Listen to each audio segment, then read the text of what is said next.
नमस्कार, मैं हूं प्रीति रघुनंदन। महाभारत का सबसे बड़ा सबक जानते हैं क्या है?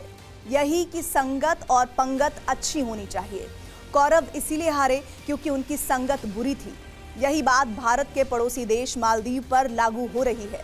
वहां सत्ता की राजनीति में कुछ नेताओं को चीन की संगत पसंद आई तो उन्होंने भारत को दुश्मन बताना शुरू कर दिया। इस विवाद की शुरुआत करीब 3 साल पहले हुई। मालदीव की समुद्री सुरक्षा को मजबूत बनाने के लिए भारत ने अपने 75 नौसैनिक वहां के एक टापू पर भेजे थे। माले के तत्कालीन मेयर और मौजूदा राष्ट्रपति मोहम्मद मोइजू ने अपने वोट बैंक की राजनीति के लिए नारा दिया, इंडिया आउट। भारत से नफरत की राजनीति में मोइजू भूल गए कि अगर भारत की सेना नहीं होती तो शायद मालदीव में चुनाव जैसी चिड़िया 38 साल पहले ही उड़ गई होती। वो भूल गए कि भारतीय सेना किसी मित्र देश में सिर्फ मदद के लिए जाती है।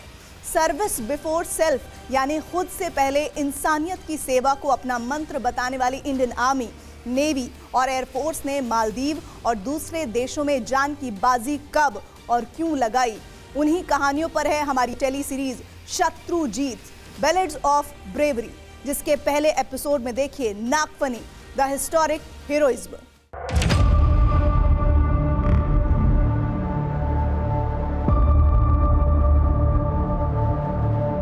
3 नवंबर 1988, para special force headquarter Agra. समय सुबह करीब 10 बजे।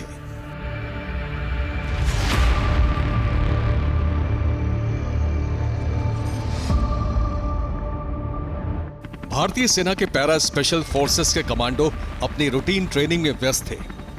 उनके लिए वो दिन सामान्य ही था, लेकिन स्पेशल फोर्सेस के कमांडिंग ऑफिसर के पास दिल्ली से आए एक फोन ने उस दिन को शत्रुजीत के नाम से मशहूर भारतीय सेना के कमांडो के लिए बेहद खास बना दिया।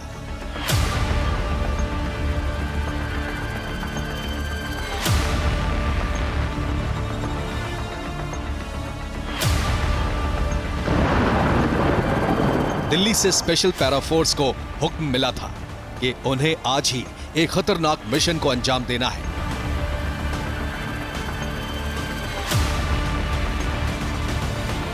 जिसके लिए 300 से ज्यादा स्पेशल कमांडो को तुरंत तैयार किया जाए। मिशन की जानकारी चुनिंदा लोगों को ही थी। जिसमें 50वीं पैराशूट ब्रिगेड के commander brigadier Farooq Balsara, parachute field regiment के कमांडिंग ऑफिसर कर्नल संतोष जोशी और मेजर विनोद भाटिया भी थे।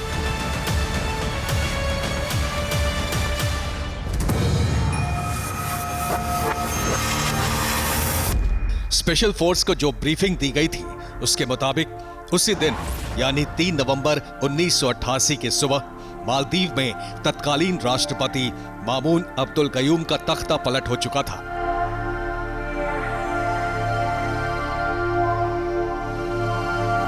मालदीव के ही एक कारोबारी अब्दुल्ला लुतूफी ने माले में एयरपोर्ट और पोर्ट समेत ज्यादातर सरकारी दफ्तरों पर कब्जा कर लिया था।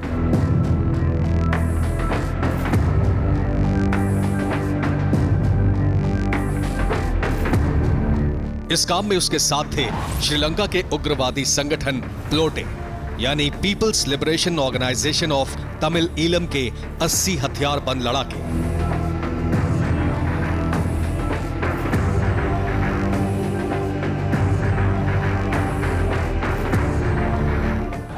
राष्ट्रपति मामून अब्दुल गयूम और उनके परिवार के लोगों को मालदीव के राष्ट्रपति भवन से निकालकर एक सेफ हाउस में पहुंचा दिया गया था।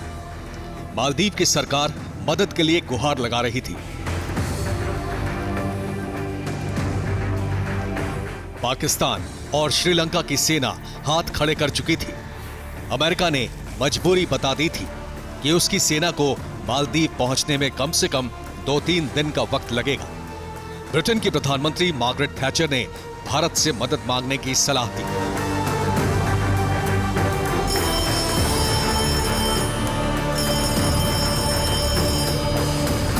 मालदीव से मदद के लिए फोन आया।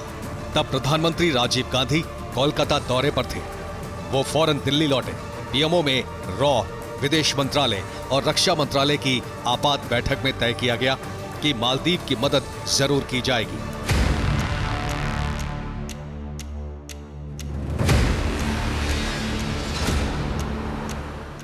मालदीव के राष्ट्रपति को बचाने और तख्ता पलट को नाकाम करने की जिम्मेदारी पैरा स्पेशल फोर्सेस को सौंपी गई।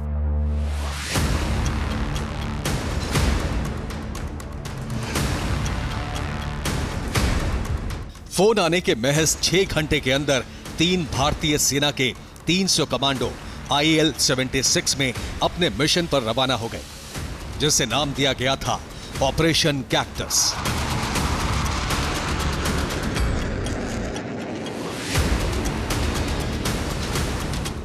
इस मिशन को बैकअप सपोर्ट के लिए भारतीय नौसेना की 2 फ्रिगेट्स INS गोदावरी और INS बेतवा को मालदीव की ओर रवाना कर दिया गया।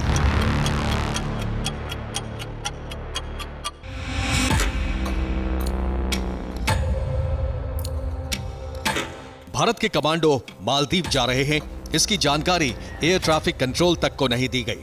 उन्हें सिर्फ इतना मालूम था कि वायुसेना के IL-76 विमान में कुछ कमांडो नियमित अभ्यास के लिए दिल्ली से तिरुवनंतपुरम जा रहे हैं।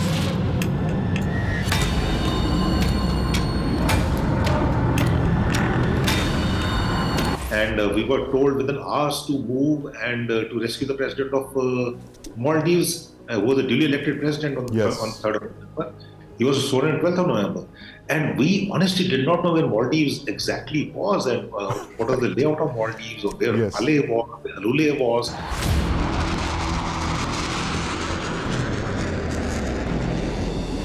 भारतीय सेना के कमांडो रात के अंधेरे में मालदीव के हुलहुले आइलैंड में माले इंटरनेशनल एयरपोर्ट पहुंचे। अगले कुछ घंटों में उन्होंने माले एयरपोर्ट को उग्रवादियों के चंगुल से मुक्त करवा दिया।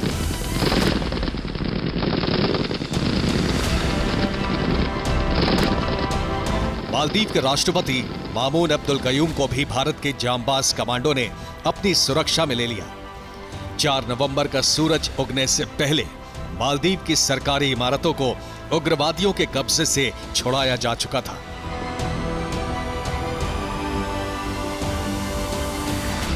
इस ऑपरेशन में बिना कोई नुकसान उठाए पैरा स्पेशल कमांडो ने 2 दर्जन से ज्यादा उग्रवादियों को गिरफ्तार कर लिया, जबकि 1.5 दर्जन भारतीय कमांडोज की गोलियों से मारे गए।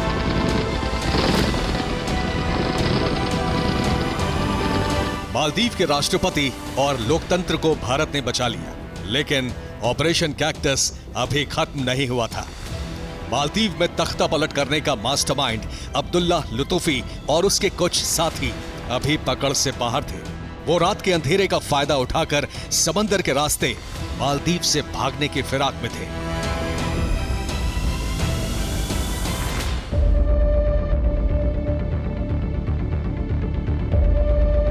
तभी माले के पोर्ट में एक बोट समंदर में रेंगती नजर आई।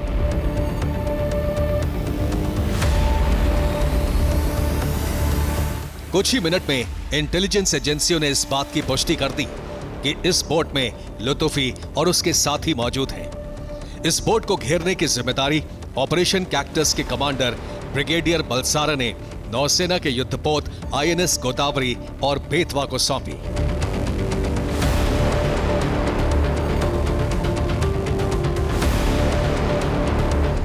उनके आदेश पर INS गोदावरी ने विद्रोहियों की बोट पर आग बरसानी शुरू कर दी।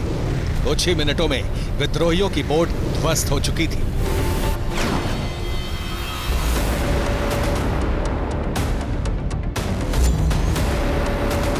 मालदीव में तख्ता पलट का मास्टरमाइंड अब्दुल्ला लुतुफी अपने साथियों समेत अब भारतीय सेना के शिकंजे में था।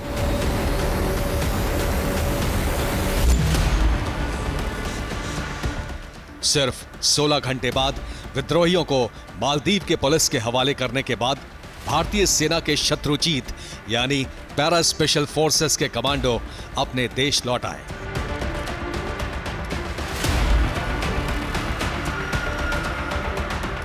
मालदीव की मौजूदा सरकार भारत का ये एहसान शायद भूल गई है, लेकिन मालदीव के लोग आज भी नहीं भूले। उन्हें अच्छी तरह पता है कि अगर भारत ने उस दिन अपने जाबाज कमांडो नहीं भेजे होते तो मालदीव का लोकतंत्र, वहां के खूबसूरत बीच और लोगों की जिंदगी सब कुछ तानाशाही की आग में भस्म हो चुकी होती।